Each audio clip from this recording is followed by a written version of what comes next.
Hey guys, back with another build video. This one here is going to be really simple, straightforward and cheap. Now when I say cheap, I mean I've got a whole bunch of parts which I'll show you in a moment just over there.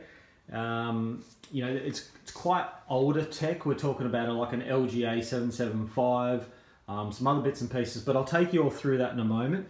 But this is the case I'm going for, and as you can see here, it's the Deepcool Wave V2, and it's pretty friggin' straightforward. There's nothing special about this at all, but it doesn't matter because I'm just going for really simple, as I said. As you can see here, these are the specs. Now, I'm not too sure because the pictures online were rubbish, and even when I went to pick this up from PLE Computers, they pretty much just wanted me, they were just like, we don't know. I'm like, really, can't you just look it up for me?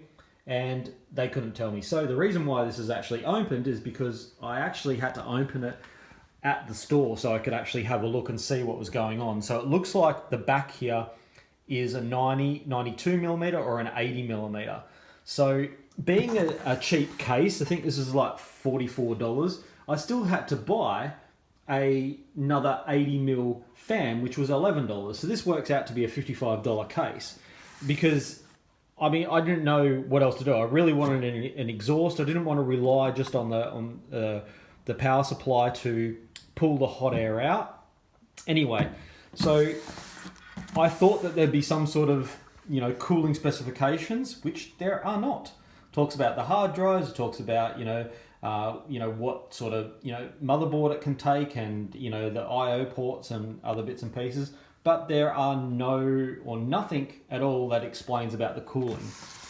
So we'll see what it looks like when we get it out of the box. Now, when I say that I've already opened up this, I mean, I've just ripped apart just a bit of the plastic just to have a look at the back exhaust or what sort of size it has for the fan at the back. So give me a moment, I'll take this out, we can actually have a look at this properly. Okay, we're out of the box now, and as you can tell, it's nothing flash at all. There's no grill or anything on the front. Interesting enough, it looks like we've got a 120 to have on the side. No bulge or anything on the back for hiding cables, so that's going to be interesting because I've got a non-modular. But yeah. Have a look at the back. I've already taken the screws off. Yeah, got a top mount PSU, and yeah, as you can see, this is what I ripped apart just to have a look at that, what size we could actually take. So we'll get this side off, and yeah, I mean nothing flash, nothing flash at all. And then we get some. So we've got another 120 there. We go on the front.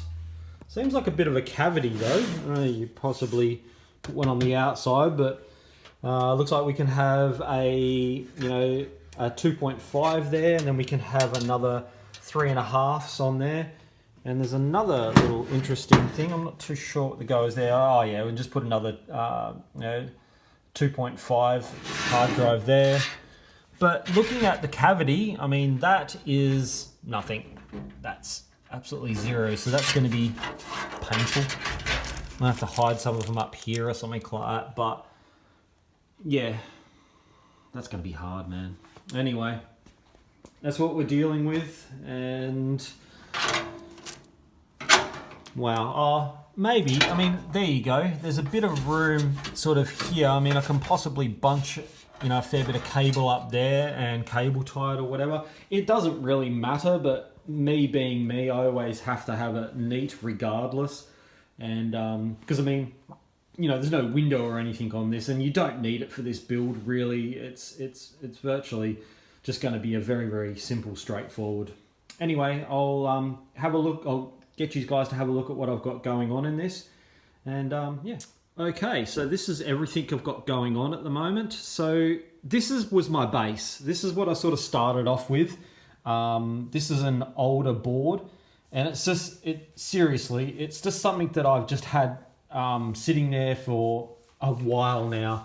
And I was going to put it on eBay and sell the whole thing, but I just thought to myself, well, I'm sure that I can do something with this, and so that's the decision I've gone with. I've gone with doing something with it, and yeah. So as I said, it's an LGA 775. I think that I've got a Pentium D. It's a 3.4 gigahertz.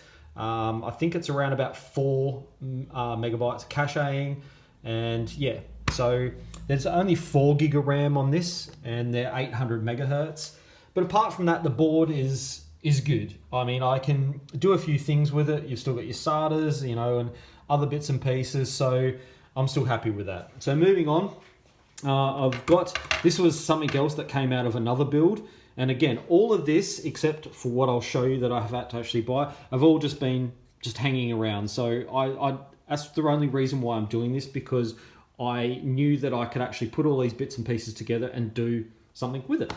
So as you can see here, it's the GTX 570, and it's the HD one. So this is pretty cool because this itself will definitely help this build for sure, because we've got, you know, we've got like a display port, we've got, you know, HDMI. So yeah, I mean, it's a good card too. Moving on, we've still got this fella. Now this guy here has not been good with me. I've tried to put it in a couple of other builds and it seems to be just not underpowering.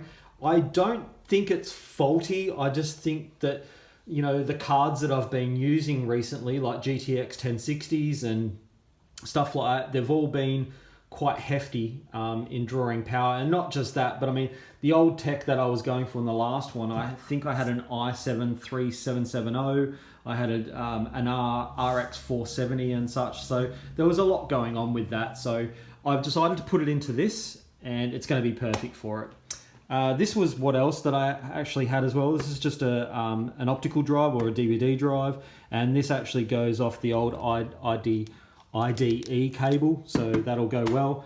And I had the 500. This is just a 7200 RPM by Toshiba, so I just had that spare. So the other things that I have actually bought, as you can see here, this is the Wi-Fi card, goes directly straight onto the actual Mobo. This is the SSD. Again, this is quite cheap. It's around about the $40 mark, so that'll help definitely speed it up. The other thing I went for as well is that I've gone for a card reader.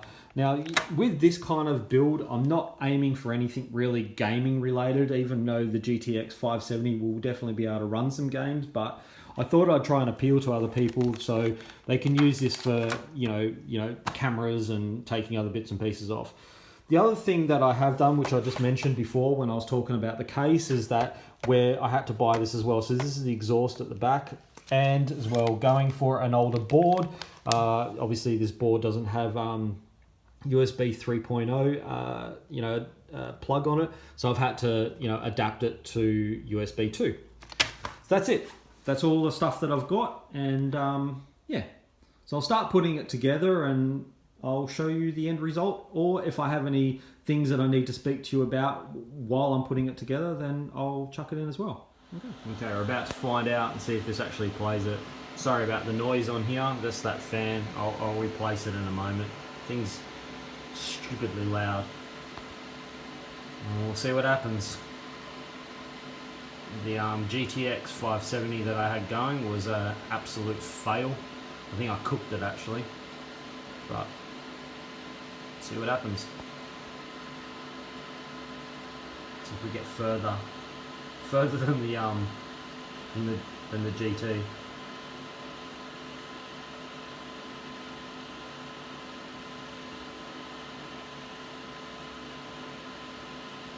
Nope.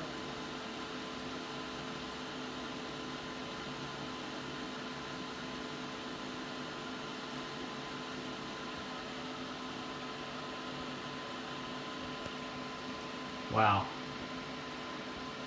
It actually plays it. Well, there you go. That's mental.